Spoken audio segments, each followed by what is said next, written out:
वनवास के बाद श्री राम के राज्याभिषेक के समय क्यों हंसे थे लक्ष्मण? जन्म के तुरंत बाद लक्ष्मण रोते रहे और केवल तब चुप हुए जब उन्हें राम के पास रखा गया। उस दिन के बाद उन्होंने राम का साथ कभी नहीं छोड़ा। विश्वामित्र के यज्ञ की रक्षा दोनों ने साथ में की और वनवास में भी लक्ष्मण ने राम का साथ दिया। राम प्रति लक्ष्मण इतने निष्ठावान थे कि वे अपनी पत्नी को भी अपने साथ वनवास नहीं ले गए। उन्होंने लगातार 14 साल तक सोने से भी इनकार कर दिया ताकि वे दिन रात अपने भाई भाभी की सेवा कर सके।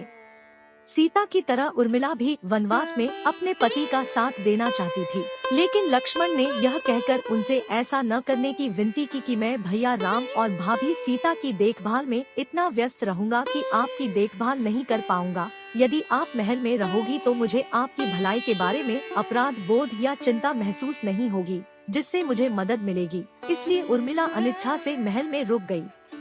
वन में पहली रात लक्ष्मण ने जागकर राम और सीता की रक्षा की। तब नींद की देवी निद्रा उनके सामने प्रस्तुत हुई।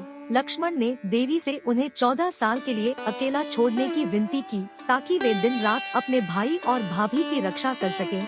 भाई के प्रति लक्ष्मण की भक्ति से प्रभावित होकर देवी मान गई, लेकिन प्रकृति के नियम के अनुसार लक्ष्मण के हिस्से की नींद का बोझ किसी को तो उठाना आवश्यक था। इस पर लक्ष्मण बोले, मेरी पत्नी उर्मिला के पास जाकर उसे इस स्थिति के बारे में अवगत करें। निद्रा उर्मिला से मिली। उर्मिला ने सिर झुकाकर उनसे कहा, मुझे मेरे पति के हिस्से की नींद 14 साल तक दे दीजिए ताकि वे बिना थके पूरे समय तक जाग सकें।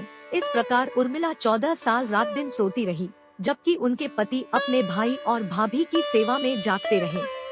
उर्मिला की यह कहानी वाल्मीकि रामायण या रामचरितमानस में नहीं पाई जाती है, लेकिन इसे खासकर दक्षिण भारत की रामकथाओं में प्रस्तुत किया गया है। वह और भी दिलचस्प है। यह हमें याद दिलाता है कि भारत में रामायण की परंपरा कितनी विशाल और कल्पनाशील है। रावण को हराने के बाद राम सीता को लेकर अयोध्या लौट आते हैं। फिर राम के राज्याभिषेक का समय निकट आता है। जब मंत्र उच्चारे जाते हैं और राम के सामने मुकुट लाया जाता है, तब लक्ष्मण हंसने लगते हैं। इससे हर कोई चौंक जाता है। हर कोई सोचने लगता है कि लक्ष्मण आखिर किसका मजाक उड़ा रहे हैं। हर कोई अपने जीवन में किए गए किसी न किसी पाप कर्म को याद करता है और उसे लगता है कि लक्ष्मण शायद उन पर हंस रहे हैं। अंततः कोई दरबारी लक्ष्मण से उनकी हंसी की वजह पूछ लेता है। तब लक्ष्मण कहते हैं, मैंने पिछले 14 सालों से इस क्षण की प्रतीक्षा की है। अब राम राजा बनने जा रहे हैं, तो नींद की देवी निद्रा 14 साल पहले किए गए समझौते की याद दिला रही है और मांग कर रही है कि मैं इसी क्षण सो जाऊं और उर्मिला को जागने दूं। मुझे स्थिति की विडंबना आनंददायक लग रही है। तो लक्ष्मण सो जाते हैं, उर्मिला जाग जाती है, राम को राजमुकुट पहनाया जाता है और सभी चैन की सांस लेते हैं। बाबा जय गुरुदेव के वचन और भजन रोजाना सुनने के लिए गुरु के वचन चैनल को सब्सक्राइब करें, लाइक करें, शेयर करें।